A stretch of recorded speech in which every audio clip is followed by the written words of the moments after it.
In this video, we will be looking at systemic racism that affected George Floyd in his life. First, we start at his birth. He was born in 1973 in Fayetteville, North Carolina. He would later move to Houston, Texas in 1977. His neighborhood was in the 3rd Ward CUNY homes, which we also call the Bricks. They would be profiled and arrested often by the police.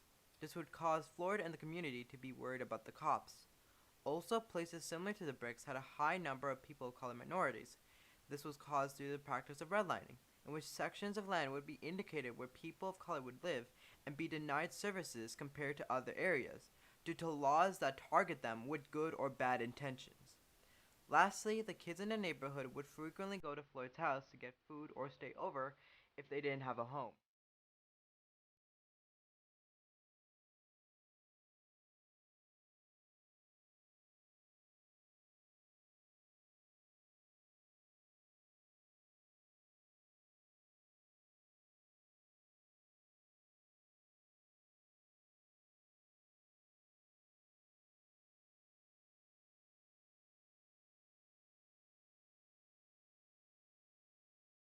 Next, let's move on to the education system.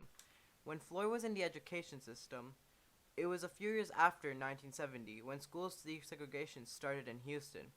Additionally, during the 1980s and 90s, in his school, he would be placed into classrooms that consisted of mostly black students.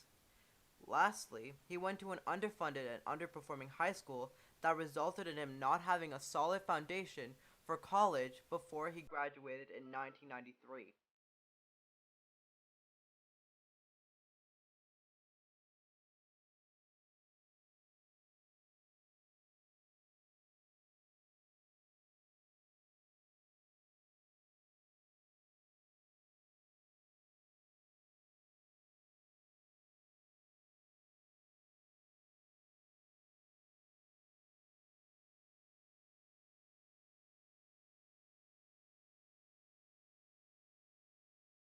Speaking of college, let's move to when he was attending Texas A&M University.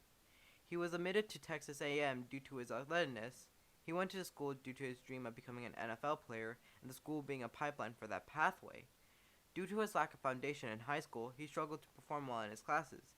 Additionally, due to his grades and missing credits, he was unable to become an NFL player. Also, while attending college, he was trying to support his family with money and clothing, especially after his mother's weary health. After college, he would end up moving back to Houston.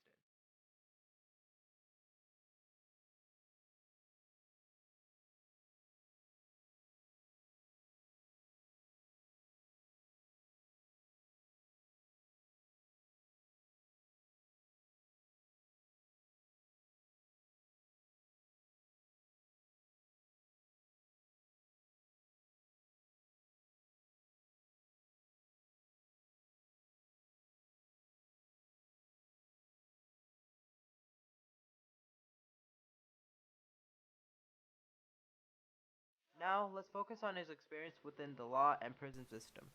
First, we start in August 1997, when Floyd had his first arrest by a police officer. He was charged with 6 months in jail for possession less than a gram of cocaine. Furthermore, throughout the decade, he would experience 8 more arrests for a low-level drug case. One of his arrests in 2004 for a $10 drug deal is being investigated. This is because the cop who arrested Floyd was under the allegations of falsifying evidence. Additionally, during that time, black people were targeted and arrested based on the descriptions as young, black, poor, and male. Floyd's most serious charge was when he was arrested for aggravated assault with a deadly weapon, when Floyd and 3 other men broke into a house as well as ransacked it while Floyd put a woman at gunpoint. He would later take a plea deal in court for 4 years in a privately owned prison. At the prison, he experienced mental trauma on being locked in a cell. As well, he would not receive any vocational training or substance abuse training before being reintegrated into society. Lastly, because of his arrest, it made it difficult for him to even get a job and sustain himself.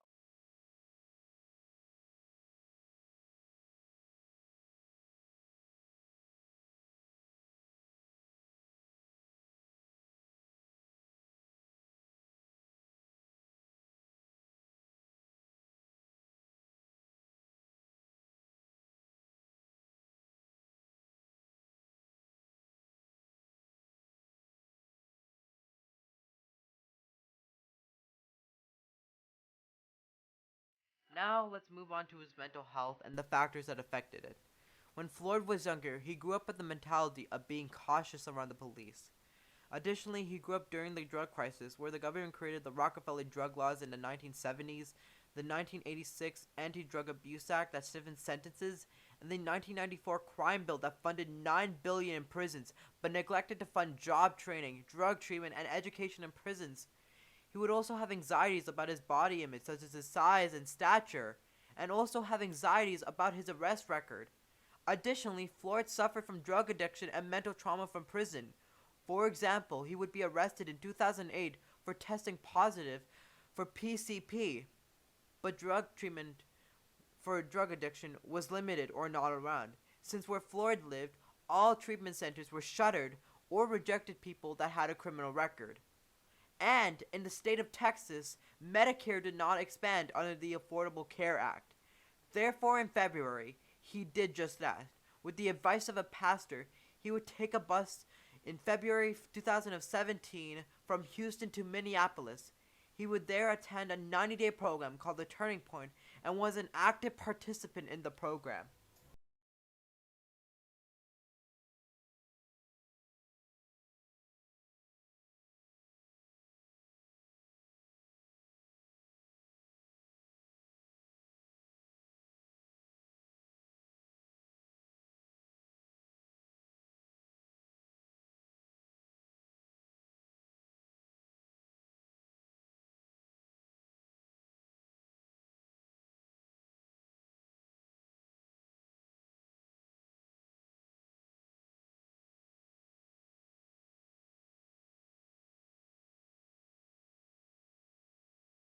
After finding his honorary brother Big E dead over an overdose, he would struggle with coping with his death and also struggle with his mother's death as well in May of 2018. He would relapse and started using a post-up pill. He would struggle with being sober and being in a cycle of his addiction. But in 2020, he would become sober by using Suboxide. Lastly, Floyd developed a bad back and bad knees, high blood pressure, and according to his autopsy report, a weakened heart.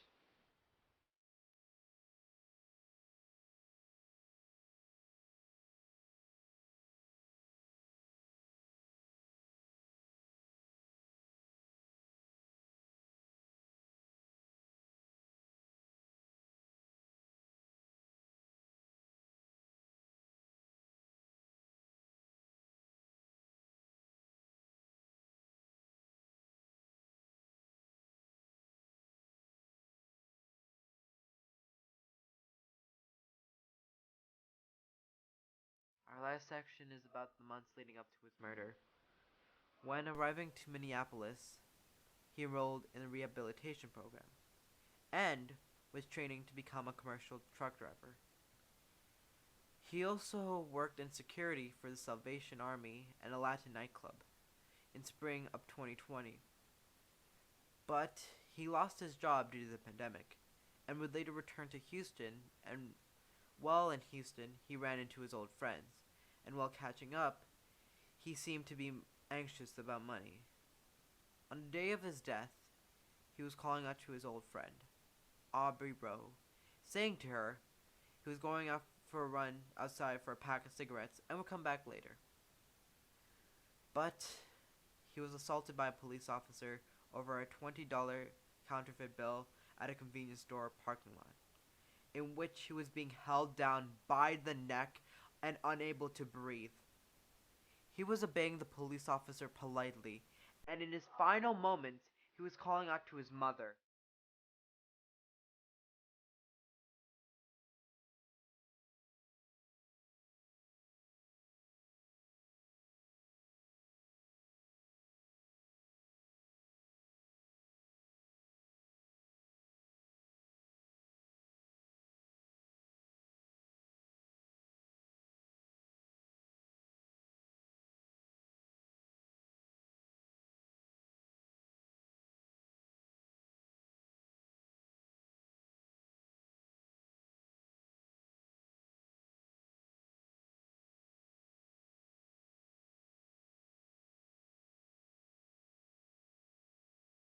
He died at the age of 46.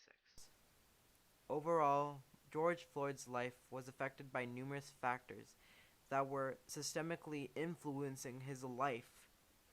Before this video ends, I want to give a moment of silence and reflection